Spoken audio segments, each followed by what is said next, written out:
What is going on YouTube? Trollkin here. Welcome back to the channel. Welcome back to Draw Phase. And in today's video, we're going over a Blitzcrank Ahri control deck. Yeah, that's right. Blitzcrank is just perfectly made for Ahri.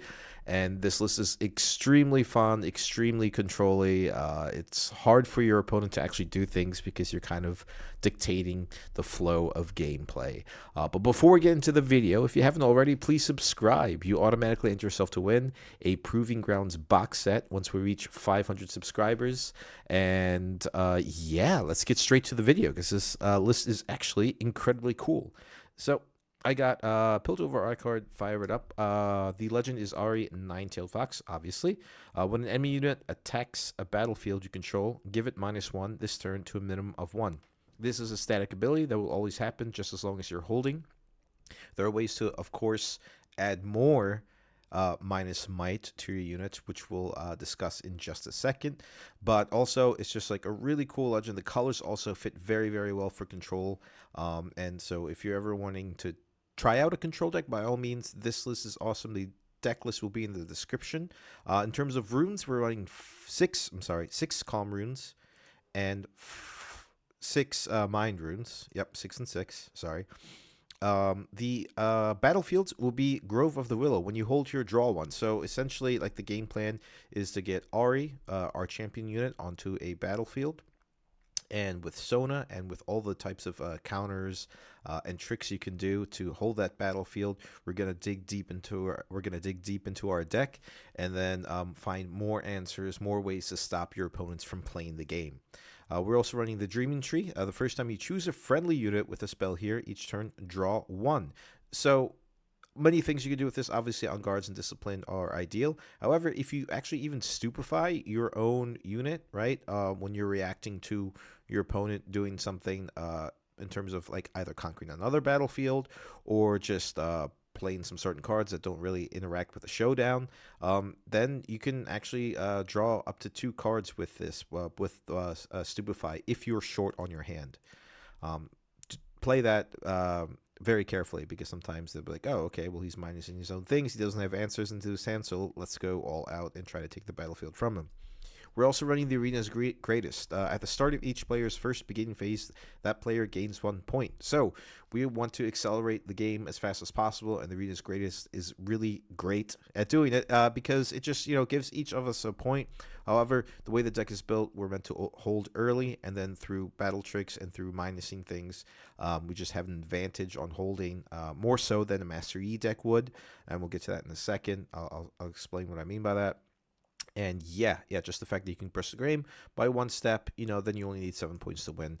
Very, very good. Because there are a lot of, like, matchups where in, like, a Volley Bear or something, those things are just too big to get over. So we want to win the game as fast as possible. Going into, we are running a 2 of Ahri Inquisitive. When I attack or defend, give an enemy unit here -2 this turn to a minimum of 1. So the legend ability only dictates by defending, right? However, this one you can have the -2 by attacking. Just remember, it will only be the -2 and not the -3. However, when you have Ahri onto a battlefield, you are good to go. That is an automatic -3 might from your opponent. Even with Assault, like, it mitigates the might a little bit so that you can usually win the showdown. And there are just other things that you can do. But in terms of champion units, this is actually very good. I like this one more so than the other one because it has a static effect onto the battlefield. And the other one where if you're lucky and you hold, then you can score an extra point. That does, like, progress the game relatively fast. However, I just like Ahri Inquisitive much better. It is suited more so for the deck. We built around it very, very well. So, going into the crazy things that we're going to stop from our opponent playing the game, we are running 3 defies, just very simple. We should, you should all be familiar with this counter by now. For 1 energy, 1 power, at reaction speed, counter a spell that costs no more than 4 and no more than a power. So, this works really well against, like, Jinx decks, because Jinx tends to be very aggressive, and then with Super Mega Death Rocket, this hits it very well. It can defy defies. Anything cheaper than 4 energy and 1 power, you are going to be able to counter it and kind of stop their plans. Call to Glory is the thing that's being played a lot. Defy that. So yeah, just a solid counter for cheap spells. We're running Stupefy. We talked about that briefly. We can also target our own units on the God Willow Tree battlefield. Or sorry, the Dreaming Tree. Sorry. In order to draw 2 cards when we react to something our opponent does, or even on our own turn, we could do that as well. And you give a unit -1, and you get to draw 1. So that touches base on the whole aspect of just minimizing the might our opponent has, right? So you got -2, -1 from the static ability from your legend. Also another -1, that's -4. Then we're also running some unguards, right? We are, how many did I put in here? 3 of unguards. Now, granted, we're probably going to have like more than 1 unit on the battlefield, but just that extra +1 for 1 is a fair trade at reaction speed. Just sometimes you just need to counteract the buffs if you're going against Set, or any type of other buffs if you're going to a Master Yi. If you do have 1 unit at the battlefield, then you get another +1. That's also very good. But just that 1 little might for that 1 energy is fair. It's fair. And plus, we will always have energies, because we'll briefly skip the list a little deeper into the deck, because we are running Sona Harmonious. This card is crucial to victory when you're playing Ahri, because you can do all the things that you want on your turn with enough runes. Because Sona Harmonious dictates for 4 energy, 1 power, right, 4 might, while I'm at a battlefield, ready 4 runes at the end of your turn. Now, recently they just did a FAQ, and the description has to be, it's called an errata, so it's been changed, ready up to 4 runes. So before, technically, I guess, the wording was awkward. It was like, if you don't have 4 runes and only 3, you won't be able to do it. But, I mean, it was kind of just like common knowledge that it can be done. So, technically, the description on this now is when I'm at battlefield, ready up to 4 friendly runes at the end of your turn. So, the fact that we can just play whatever we want to on our turn, right? And if someone is on a battlefield, which is actually really easy to get out early, because like Ahri's really cheap. You can play that as soon as you're either, if you're going second, your first turn, right, or your second turn. So you can play Ahri, and then even if you have a Poro the first turn, you can move in there and start building up on a battlefield. So once Ahri and Sonya are on a battlefield, you can do everything on your turn. The turn ends, you ready 4 runes, and then we're running cheap spells in Charm, right? We're running Disciplines. We're running the Stupefies and the Fies and the Unguards. So we could basically play defensively very, very easily, just because we have access to those resources. Speaking of Charm, a very familiar card. 1 energy, 1 power, right? Move an enemy unit. Yeah. So if they're trying to build up on their base, like an army to move in on the 1 battlefield, we have your Ahri and your Sona. You can kind of just like pick and choose like 1 unit like every turn, as long as you have a Charm, obviously, and just send them in. It will clarify that when an enemy unit is moved into your battlefield, it is an attacker. So therefore, it triggers our Ahri ability in our legend, right? Obviously, our Ahri champion unit as well. So they're forced to get -3, and if they don't have any like a game plan or any type of reaction cards and on guard and disciplines, then it's just pretty much like a guaranteed KO. There's also like one of the big cards to drag our opponent's units into the battlefield with Ahri is also Blitzcrank and passive. This card is ridiculous. It is so good. The fact that it's a tank is so important. So, for 5 energy, 1 power, and 5 might, it is a tank. And when you play me to a battlefield, you may move an enemy unit to here. When I hold, return me to my owner's hand. So, obviously, you have to be on the battlefield holding, right? It's really easy with Ahri on there, even with maybe a Poro as well, because it is a shield Poro. So more than likely, you're going to be having a battlefield, right? For holding. You play Blitzcrank, you drag anything over there. It has to do. It's a tank, so they have to do that. They have to commit damage up to 5. Obviously, the Blitzcrank first. But the fact that we're minusing their might up to 3, if not 4, with Stupefy, more than likely, Blitzcrank is going to be surviving. This is just basically a better Charm, right? A Charm on a stick with 5 might. And you'll see in the gameplay coming up, It is consistent. It is so good. It just shuts your opponent down because they're trying to like build combos or build up an army, and you're just dragging important key units from their build, right, from their deck list onto the battlefield, knocking them out one by one. And the thing is, it is replayable. You could just keep playing it over and over again because when I hold, return me to my owner's hand. So if it doesn't die during the battle, right, and I strongly suggest you're going to be using your disciplines on Blitzcrank because it'll get them up to 7, right? Obviously, we'll just go over this real quick. 2 energy, a reaction speed, give a unit +2 this turn, and draw 1. And then you get to draw a card as well.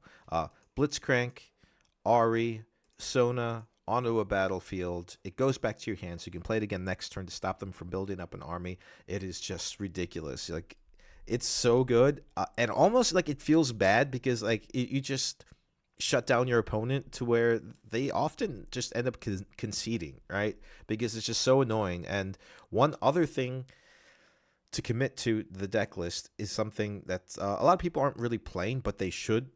I call it the Mask of Brokenness. Mask of Foresight for 2 energy. When a friendly unit attacks or defends alone, give it +1 this turn.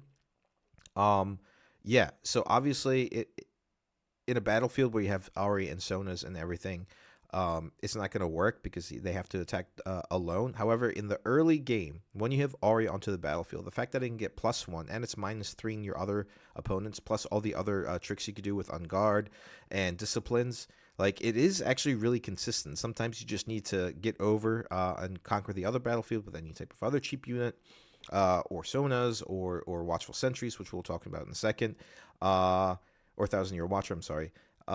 Yeah, really good, dude. And the thing is, this stacks, right? So if you have a battlefield, right? Let's just say, for instance, there is a Sprite Mother on there, right, with 3 might.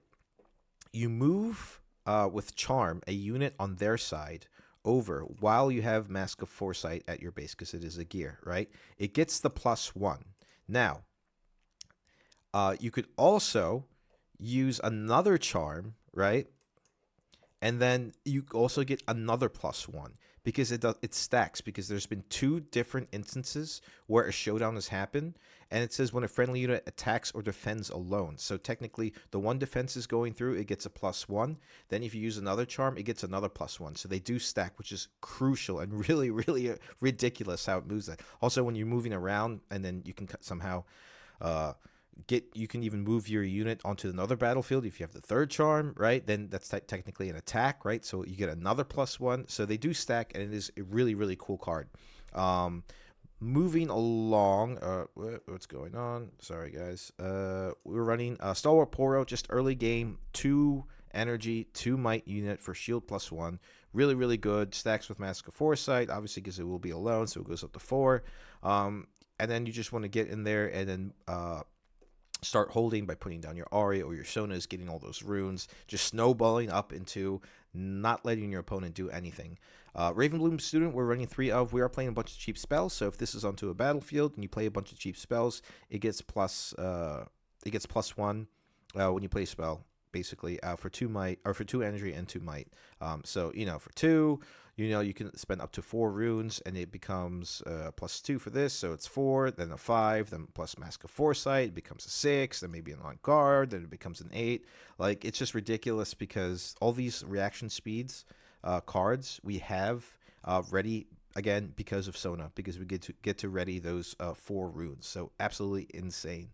We talked about Discipline. Clockwork Keeper, also a great early card game and a good mid game, mid to late game card, right? Because you pay the 2 energy for 2 might, and then as you play me, you may pay a power as an additional cost if you do draw 1. So like in the mid late game, and you're just like lacking in hand size, and you can play it and you get another upside on it. So it's just really, really good.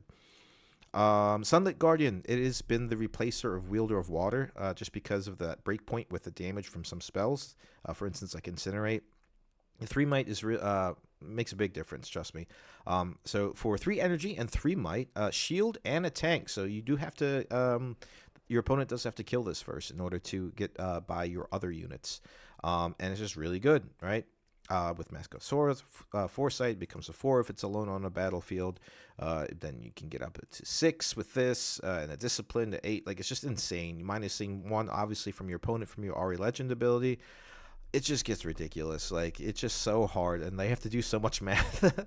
Another card that I've learned to love, Sprite Mother. This card's ridiculous. Like, for 4 energy, 1 power, 3 might. When you play me, play a ready 3 might sprite unit with temporary here, which means I kill it at the start of its controller's beginning phase before scoring. So before you actually score the point, it goes away. However, for 4 and a power, you are having a 3 might unit readied already that can contest the battlefield or just conquer a point.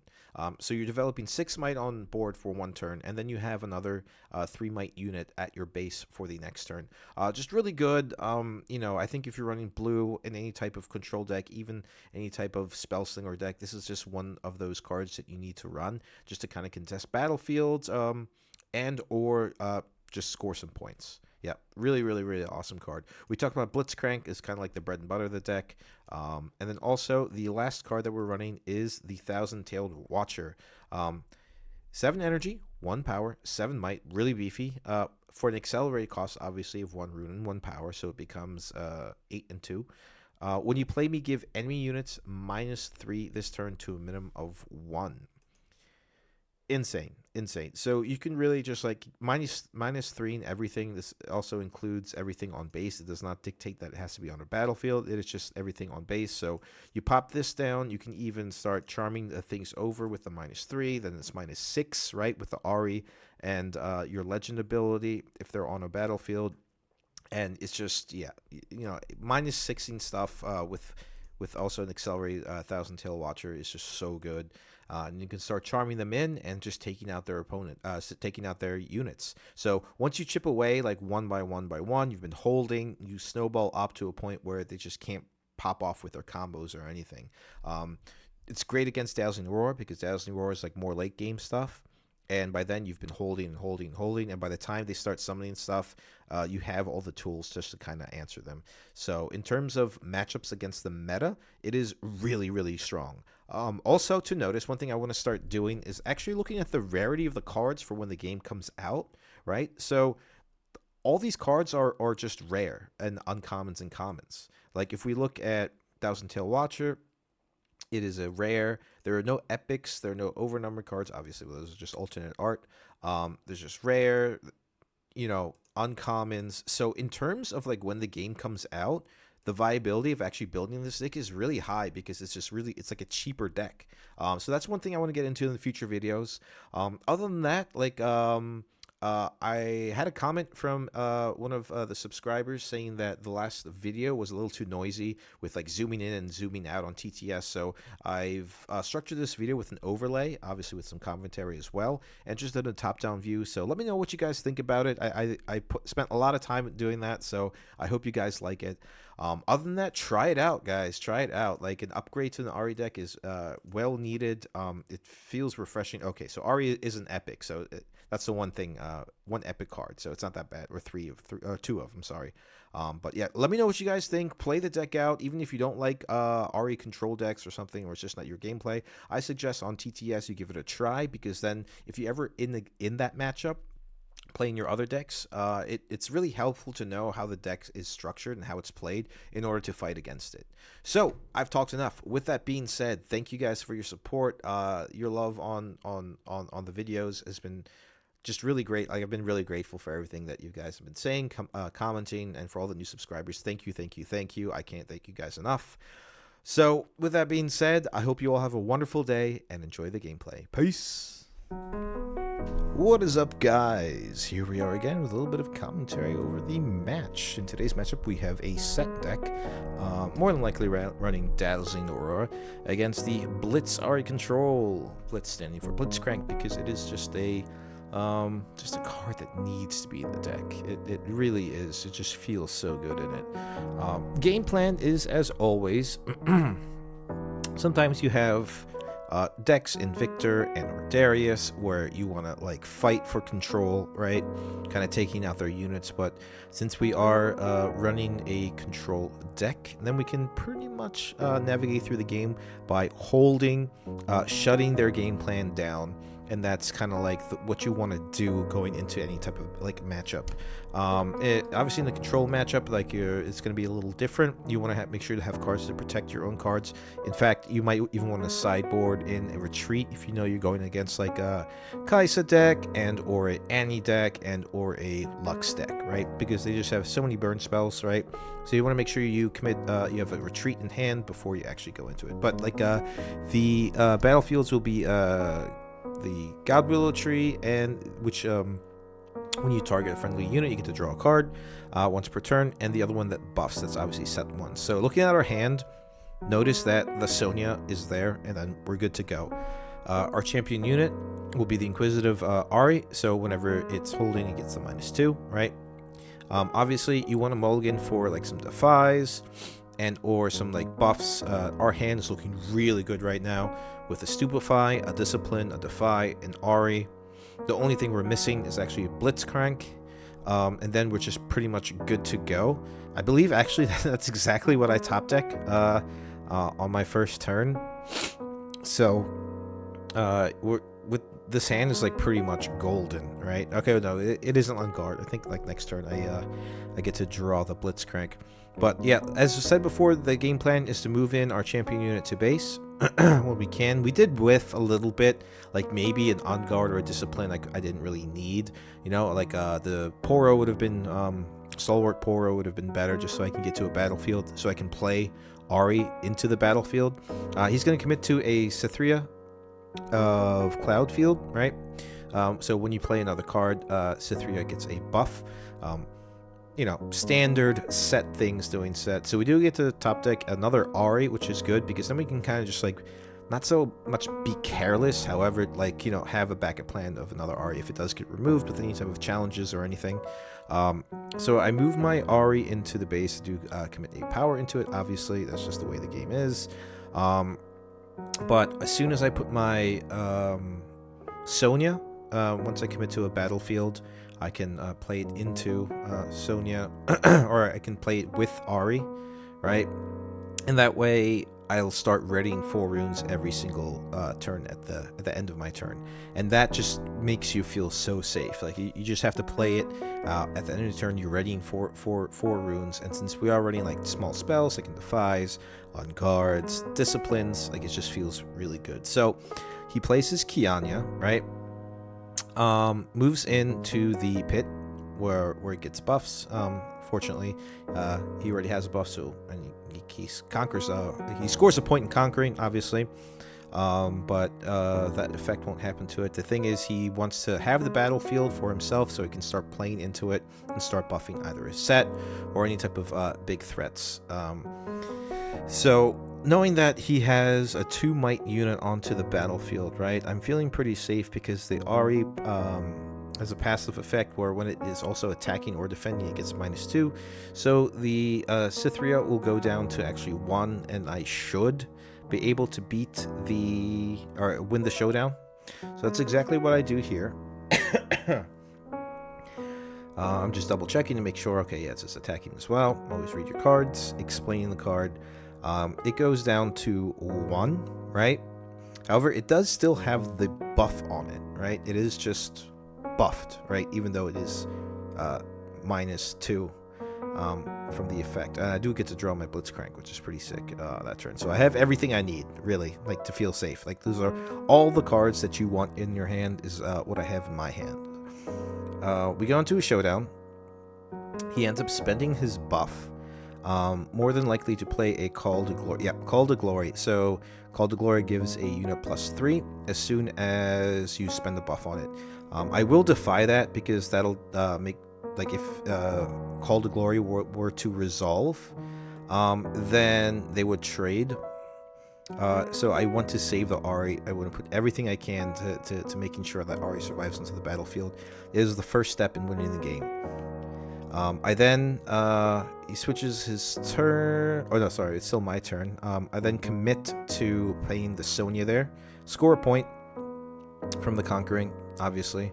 And then at the end of the turn, I will ready up to 4 runes. Now, there is an errata done to some of the cards with the most recent FAQ. Before it said ready 4 friendly runes, but now it says up to. So technically there is this like weird discrepancy, whereas like, hey, if you only have 3 cards, you can't ready those runes because it dictates 4 runes. But now they kind of clarified that, so even if you only have 1 rune to ready, you can ready the 1 rune. And the cool thing is, like I said before, we have such cheap spells that we have so much tempo. We're looking very good. We're in control. His Kiana is a threat, but he also knows if he moves in with his Kiana, it's going to get directly -3. So it'll be sitting at a 2 unless he can buff it or anything. So he decides to conquer the 1 battlefield. He scores the point. Yep, there you go. He scores the point. And then in an attempt to mess up my game time, because he knows I'm starting to snowball, he challenges, or no, he places Pit Rookie to buff it first. That's right. So it goes up to 5.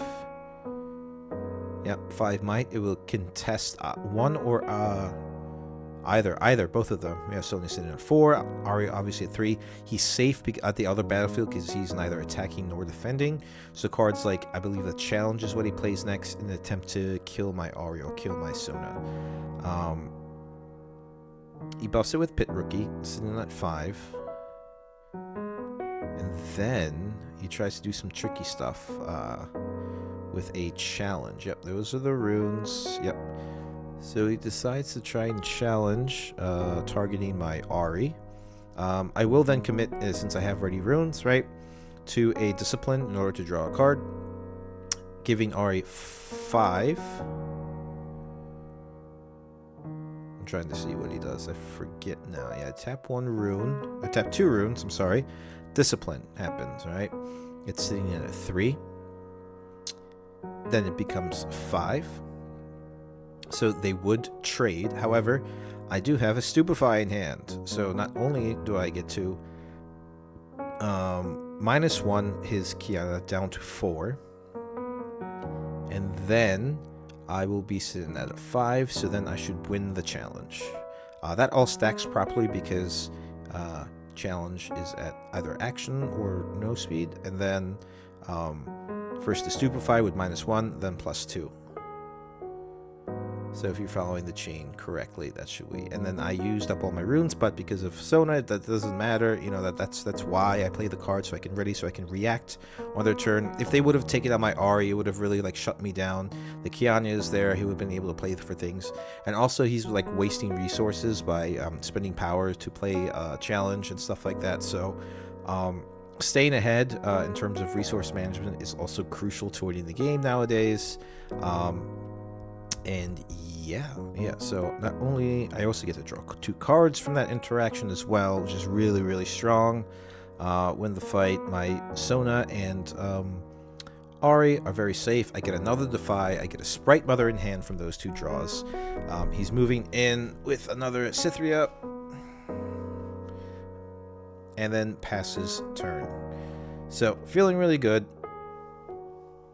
I ready up to 5 runes. I do hold the battlefield, so I'm starting to use his battlefield against him. I buff my Ahri to 4, which is pretty sick. And then I think I commit into a Blitzcrank this turn, because I can also score a point for holding. Never forget that. That happens. So Ahri sitting at a 4. I'm kind of deciding if I should Blitzcrank something into the... he did spend a power, saving the Kiana with Set's ability. So I play my Blitzcrank into the held battlefield, dragging Kiana in. It's sitting at a 4, but then since it is moving in there, it goes down to a 1. It goes down to a 1 because of the -3 from the Legend ability and from the Ahri. And then Blitzcrank is a tank, so it has to take all the damage. Kiana dies. I'm just holding, feeling really safe. I pass the turn, and I ready 4 runes. Dude, just really, really in control of the whole entire game so far.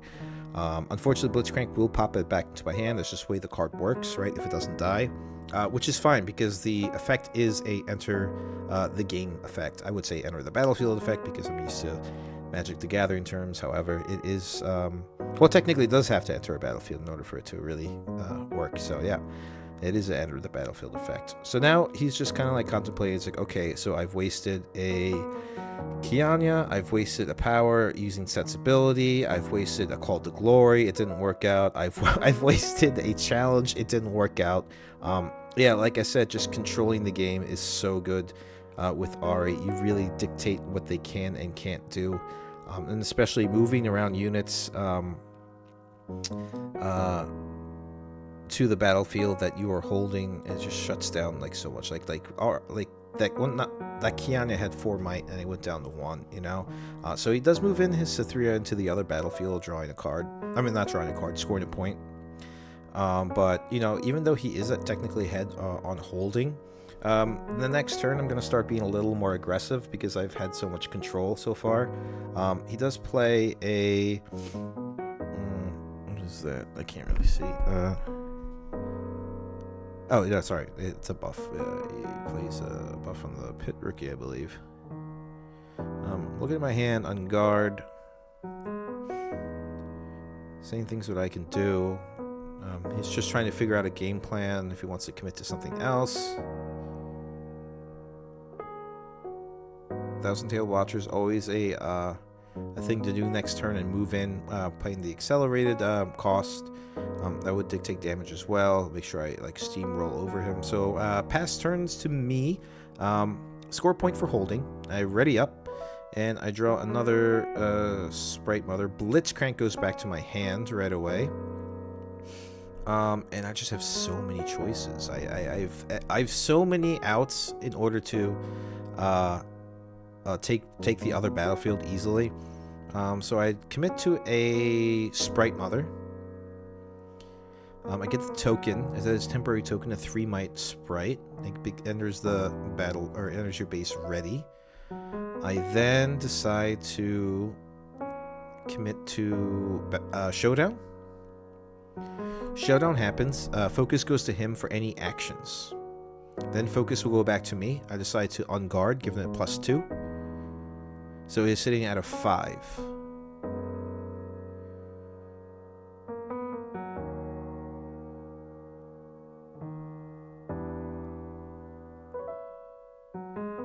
Then I believe he's just like, oh, okay, well what do I do now? He's got not really much he can do. Oh, I also got a buff from the other card. Okay, so yep, this I took a buff from holding also onto the Soda, right? At 5 committed to the battlefield. I did score because I did win the showdown. He was sitting at 4 might. I was sitting at 5 might, and I was able to knock out those 2 units. I am in control of both battlefields. Next turn, however, I will the temporary unit, the Sprite, will die. At the end of my turn, I passed over to him. I ready my 4 runes. I still have options in Defy if he wants to do anything. And yeah, I'm just feeling really, really good. Really, really safe. Like, it really just, like, this matchup's actually really good because it showcases how strong Ahri can be, like, if you draw properly. The thing is, like, we're running so many consistent cards that there's so many different variations of, like, certain combos or certain cards that you have in hand. Sometimes you're not going to always draw into the Sona, but sometimes you can just always be drawing into cheaper units. Mask of Foresight is also a thing if you want to solo a battlefield with Ahri. That gives you an extra might onto the battlefield when he's defending. And then if he tries to keep something on base, you can charm another unit in, and that also stacks another. So he decides to commit some units. Kinku Monk, the 4 might that buffs when you play something. When you play me, buff me. Yep, so he's starting to get some buffs, trying to like use Set's ability.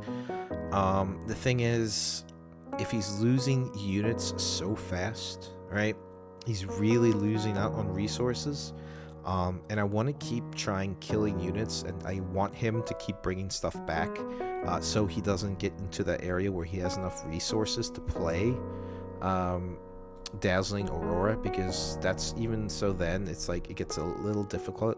So sorry guys, He commits a Fiora, buffed, right? So it has deflect, it has ganking, and it has shield. So Fiora is a really strong card in the set deck. Really a little more difficult to overcome, but we manage, I think, just fine here. We'll see the plays coming up. And the turn passes to me. I go up to 6. I'm sorry, I go back up to 5 because the sprite dies before I actually get to hold. Right? I do have the sprite mother, however, they're chilling, ready to score a point. Readies everything up. Then I believe I commit the sprite mother into the battlefield. I do top take a discipline, which is very strong, so now I can have some battle tricks. Good on resource management. I can play everything pretty much. I move over to the god tree. And then I keep forgetting the name of that. I think it's like willow tree or something. I'm contemplating about.